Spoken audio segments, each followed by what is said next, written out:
production work and everything. So that's how we started. But next year, we're hopefully going to raise our own VC funding very soon. Amazing, amazing. Anybody have any questions? Any questions? Going once, going twice? Okay. All right. Where can they find you before you go? Say it. Follow us at LOL TV. That's it. Give it up for LOL TV. Thank you so much. All right, here you go. So, to have an event like this, we have to thank our sponsors. And our sponsor is going to say something small, okay? Chicken, rice and peas?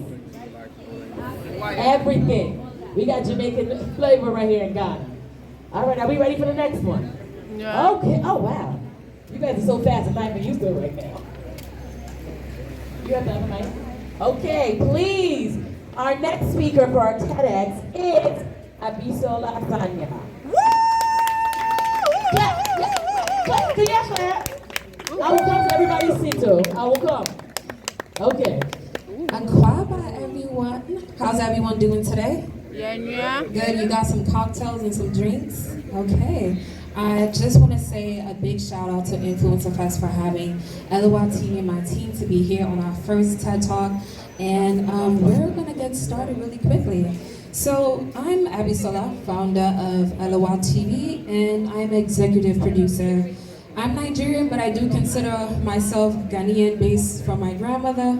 Now we're not here to talk about the Battle of Jollof, but just know who's the winner. But we're not going to cause any confusion today.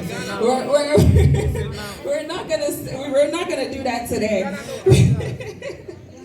Now I'm not here to talk about the Jollof battle. Let's talk about my experience with my company LOL TV. So we are going to be talking about the economic growth through collaboration, hashtag Influencer Fest 2024. So let's go to the next slide, please. Okay, I'm Abisola, founder of LOL TV. I started the company, the idea came about back in 2016. And we are a go-to marketplace for creative talents that focus on filmmaking. Pretty much how we started was it was just more so like kind of posting talents from Africa, whether they are models, photographer, and to be honest, it was just kind of like for posting sake, and we had no idea what we was getting ourselves into. But what made me kind of start the story? The first out of Ghana that started the vlogging thing. So we gotta give him his flowers today. He paved the way for all you little cha-cha brothers with your cha-cha phones. This is why we're vlogging today. I'm gonna yell Deborah. Can you guys all clap for him? Clap for him. This is the #1 influencer. Hey. Okay. Let me give it up for our next panel is Kwesi Oteng Desmond. Are you here? Kwesi? Huh? You're chopping life over there. Hi, Kwesi. Now what for you? Okay, Hyena, Tatiana, are you here? Give it up for her, give it up for her. Clap it up for her. All right, do we have Gloria Nkwe? Are you here? Gloria? I need to sit. Gloria, you were hiding in it. We all have to be in this hot sun. You two have to be in the hot sun, okay? Alrighty, and then we have Troy Williams. Are you around? Okay. Let me have a seat too. And a hot seat. Come on, you know what we talked about.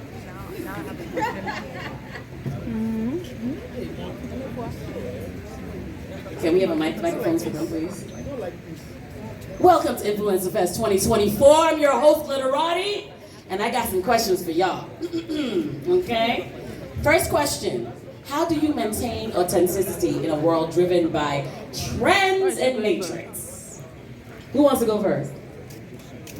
Okay then. How do you maintain authenticity in a world driven by trends and matrix?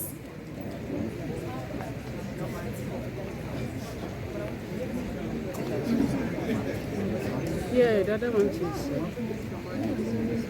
No, it's the other one is here. pull it. All right. Hi, everybody. My name is Troy. Most people know me as T. I am a global social media strategist. I split my time between Southeast Asia, West Africa, and Northeast USA. So, especially when it comes to staying authentic, when it comes to trends, the easiest way you can do that is to never try to force yourself into a trend. If a trend comes up and it just does not work for you, keep it going. Like it's like trends are like buses. You miss one, the next one will come, and you just tap right into it. So that's what I do. Stay authentic by choosing trends that align with who you are and the kind of things that you do. Hi everyone, my name is Gloria, known as Feel the Gloria on Instagram. I'm a social media model and transitioned into entrepreneurship. Today I run a fintech company and also part of one of the biggest startup ecosystem in Europe. And yes, I would say it's very important to be to be authentic by just being truly yourself, follow what you love to do. So I was a passionate model. I love modeling. I always love being in front of the camera, shooting. I love fashion, but I also was very driven when it comes to entrepreneurship and solving problems in the startup ecosystem and contributing in the Afro-German or Afro-European startup ecosystem. So just follow what you love doing. Don't try to be someone else. Just be authentic. Thank you. I guess for me, because everything I do is in my name, naturally it comes out like it's me, so it's authentic.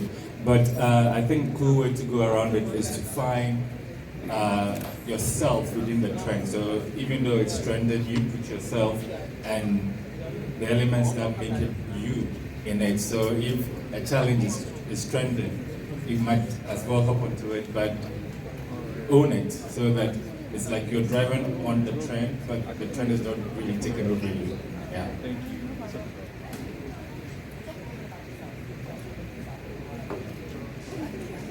I'm Tatiana Aina, a Ghanaian Mauritanian. I've lived my life all the time in Italy, and then I came back to Ghana with my kids. So when I came to Ghana, it was around 2020, and at that time YouTube was trending. Everybody was doing YouTube, and it was about lifestyle. And I was like, okay, I want to show my people in Italy how food is being done in Ghana. Because when I was there, I could eat everything, but I didn't know how wache was done, how Hausa cocoa. I don't know if you know Hausa cocoa, that's the morning porridge you have on the streets with floats of puff. So I was like, okay, I want to know how these things are being done and then show it to my friends outside. So I'll just make a video and then post and send it to them. They'll be like, oh, Detty, why don't you open YouTube and then post it there so that you won't lose your files? I was okay, no problem. So when I came to Ghana, I was having a journey to Sunyani, where I was living. So I uploaded the video on YouTube, and I was like, we were being stopped by Ghana police because of arms. I got up in the morning and everybody was watching the video. I was like, hey, negativity, okay? But I didn't like it because I was showing too much of my family to the internet. So I was like, okay, lifestyle is trending, but I don't like it. So what can I do that I will have to put my kids aside, my family aside, and be out there? So I was like, okay, I like food. So why don't I go outside to the markets with the village women to cook, show us how to make alata samena, that's the black soup.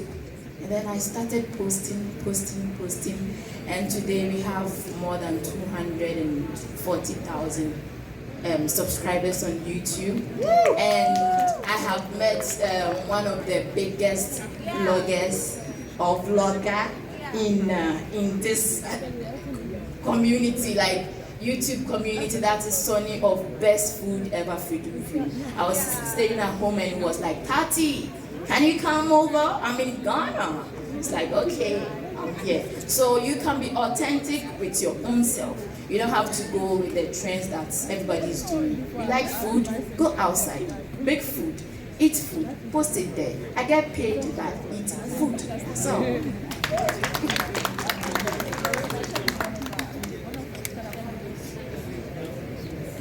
Hello, so my name is Kwesi Otten Desmond. Everyone calls me COD, and so COD is for me. I do real estate, and I do everything real estate, from property management to brokerage to construction, project management.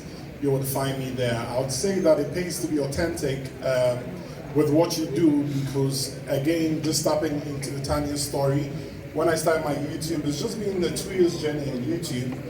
I had a lot of people approach me after the first year saying that, oh, you should do some lifestyle, because when we go on your Instagram, we see how you do the lifestyle content. We think you'll be great with adding lifestyle to your real estate, but I just stayed to the real estate, and today I can say we are probably in 7 other African countries just because of YouTube, because you get people calling you and telling you that because you just give them the true and good content of real estate, they want you to be in their country, they want to work with you. And I'm going to Côte d'Ivoire next week for my partner's wedding, and I'm bringing that in because this is somebody who had his own company, just watched visuals on me on the screen, and he closed down his company and changed the whole company into my company's name, and today we are fully operational in Côte d'Ivoire. So I tell everybody that if you're doing any form of content and you're doing well and you're authentic to it, it really pays. Thank you. Merci beaucoup. Okay. You can't speak French, and you are doing business in Abidjan. Okay, the next question. What was the defining moment that made you realize you want to become an influencer? And I know some of you guys, the influencer word is up and down, because you know, I'm more than an influencer, I'm doing this and doing that. But when did you realize that this is where I want to go with my life and I'm going to continue this journey? Okay, so for me, I think I would go with your people. My Nigerian, my people, don't they blow my mind every time. So I remember the first time I went to Lagos, and then the Airbnb where I was living, I just did a welcome video. So I stood on the balcony, drone came to me, pushed it behind, got the whole view of the apartment. It was about a 25 seconds video, and I was living with my cameraman in one bedroom. So I posted it on my WhatsApp status, and then the receptionist at the place, I had saved the number because I booked on Airbnb. She saw it, sent it to the boss, and then they moved me right from my one bed into the penthouse. And that day I said, this influencer thing, Joe, I'm gonna do it anyway, anyhow, and I'm gonna make sure that I have, I generate good income from it. Today people pay for my trips, pay for where to sleep. People get excited. I go to the malls and all, people scream my name, and I'm like, okay, you know, it's a good one. So beyond everything, the money, the people, the collaborations, the lives you get to inspire, for some of us, from where we've come from to where we are today, it's a long journey, and so it's very inspirational for us, and we want to make sure that the next generation will also be blessed from it. So this is what keeps us going in the influencing business. Okay, infamously, I don't consider myself an influencer at all. I don't. I just think I'm a person who posts things on the internet that people end up being drawn to. So it has created a dynamic where I'm putting my lived experiences out there and people are coming to me interested and commenting and sharing things like that. Definitely though, I will say I did have a moment just like you. I posted, I'm a party girl from the cradle to the casket, so me and my bestie were out at the club, and it wasn't even serious. I just posted this video and was like, sometimes you just need a night out with your bestie, and that was July of 2023, and then, I don't know how it did it, but I got 1 million views in 2 days, and I said, Well, that was easy if I just keep posting my life and doing things that I like to do. So that was when I committed to being consistent on social media, which is something that is really important for you to grow on social media. And once I was consistent, I think from July, by the time I was in Ghana last December, I think I ended up with like close to 15,000 followers from like 2,000, and then it just kind of kept going. So yeah. So I started Instagram intentionally because it encouraged me to go to gym. So I was previously a fitness influencer. I did fitness workout videos and inspired my community as well to like, okay, let's go to the gym together. And you know, when you have the camera, then you are doing the exercises more precisely. And somehow one of my friends were like, yeah, Gloria, these fitness videos, they are good, but we want to see how they look on your body. So that's how I somehow transitioned into fashion. I showed how your body goal could look like. I took my followers along my gym gaining transition, my body gaining transition, and Fashion Nova reached out to me, Shein reached out to me, Pretty Little Thing reached out to me. So I was basically a social media model and I was promoting their clothes. And that's how it increased. And I remember a few years ago, I was in Accra at, I forgot the place, but Aqua Safari, yes. And I always love fashion, as I mentioned. So I was wearing this kente bikini with the chains on, and I was very intimidated because everyone was looking at me, and it was a crowded moment as well, and everyone was looking at me. And then one photographer captured a picture of me, and I didn't want to post it. And I remember my ex-boyfriend was like, post this picture, post this picture. I was like, that's not like a picture that an influencer would post, but it was a captured camera shot, and I posted it, and it went viral. Like all of Accra, all of Ghana was posting. Some are still posting it. And that's how it started. Like all my picture went viral on Instagram, on Pinterest, on TikTok, on Twitter back then. And yes, this is how I finally established to 170,000 followers on Instagram. And somehow I decided to transition from the fashion modeling to entrepreneurship because I wanted to add more value and show that yes, I actually go and build entrepreneurship. I'm very into entrepreneurship and building solutions in the tech industry. I also have a tech background and a finance and insurance background. So that's how I transitioned into this space. And I'm just taking my followers along with my journey, with what I'm building, and combining the social media, modeling, my fashion taste with the tech industry, which is already very male-dominated, but I'm just trying to present and inspire. Thank you. So for me, there have been lots of different moments, and I mean, being online for so many years, so many experiences coming. But for me, I always make sure that the beauty industry understands what does our beauty need, but also how is it represented. Well, for me, it's a bit more different. Yeah, I'm front of house in the sense of that I talk to a lot of people from different ages and different backgrounds, whatever. But before I even touch the microphone or even touch the DJ deck, I'm actually a drummer. And I've been doing that since I was like 5 years old. And then I just transitioned from music theory into holding a microphone and talking, and then went into DJing. But I feel like the impact for me is, I didn't understand it at first because I thought my job was very much piss easy, and I get to like shout at people's sons and daughters for a living with loud music in front of it.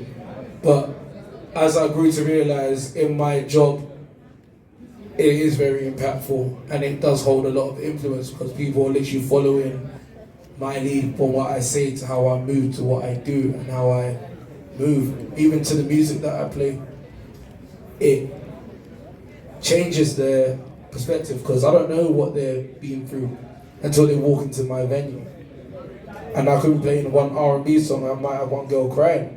I might have another man just trying to propose to his wife or something like that, I don't know. But there's an impact for me that, I don't know, it's just grown over the years, and I'm very serious about what I do and how I do things, yeah.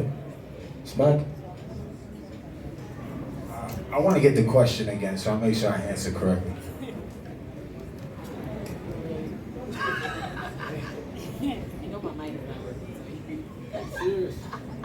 How do you use your platform to bridge culture and empower the diaspora within what you do?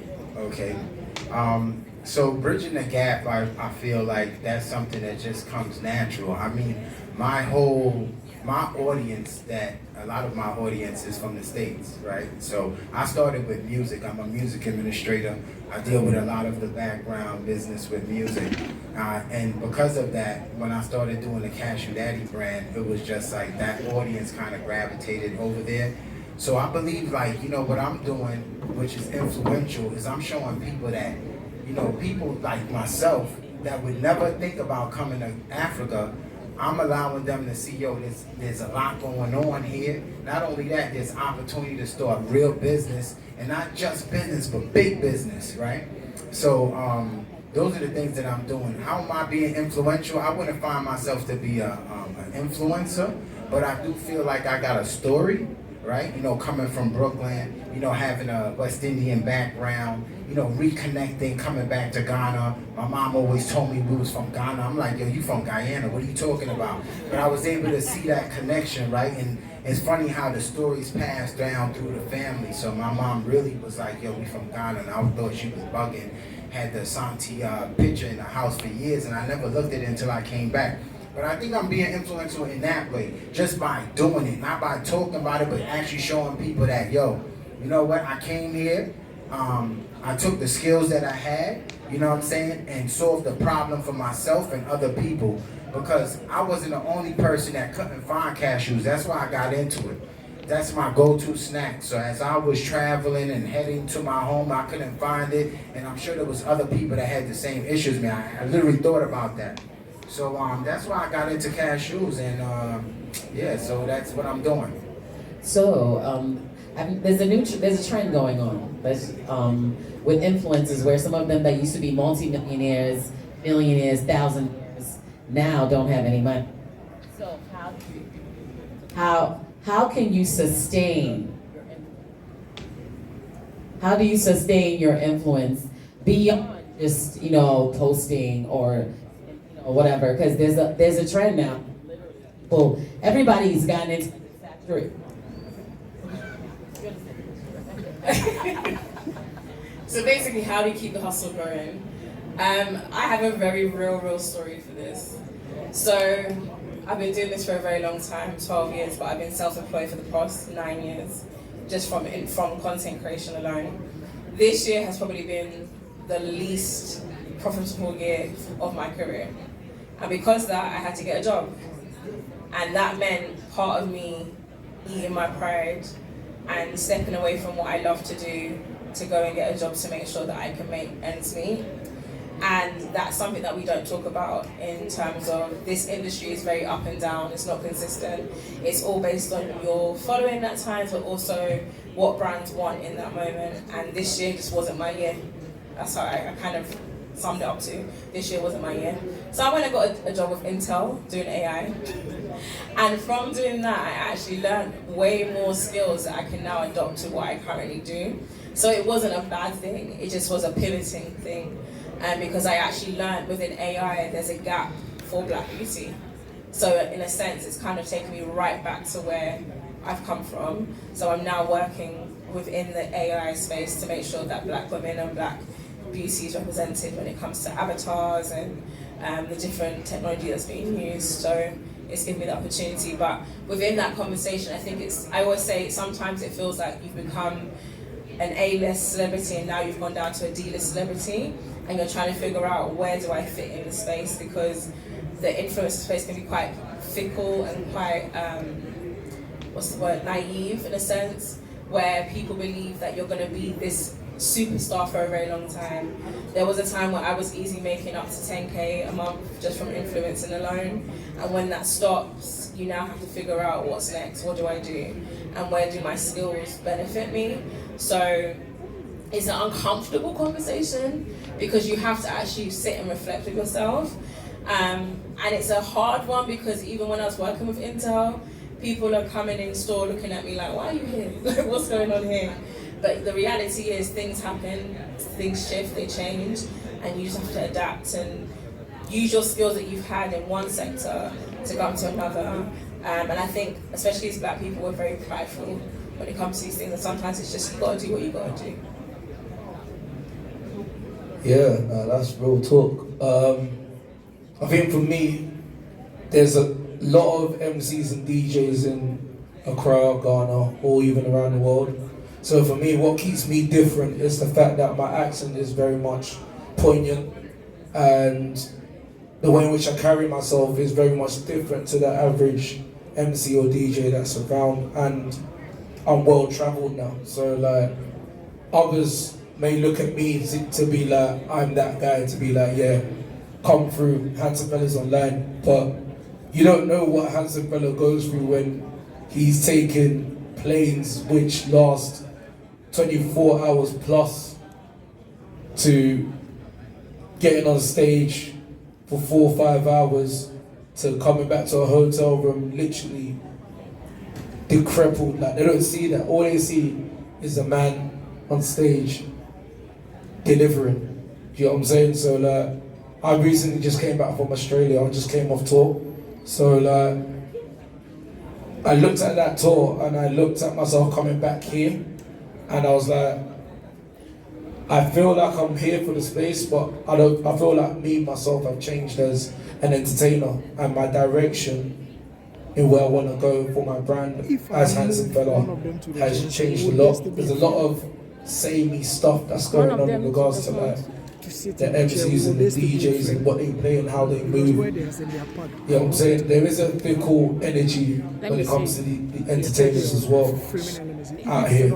Me, I'm not even afraid to talk about it because I'm in there. So it's literally like, someone might see you and greet you, but behind your back, they're talking a whole heap of crap and laughing in your face and being like X, Y, Z. I've gone through it myself. I feel like I'm still going through it right now.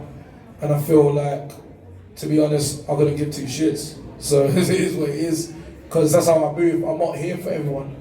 I'm here for someone. I've got a daughter to provide for. I've got a house to renovate and make sure that it's cool.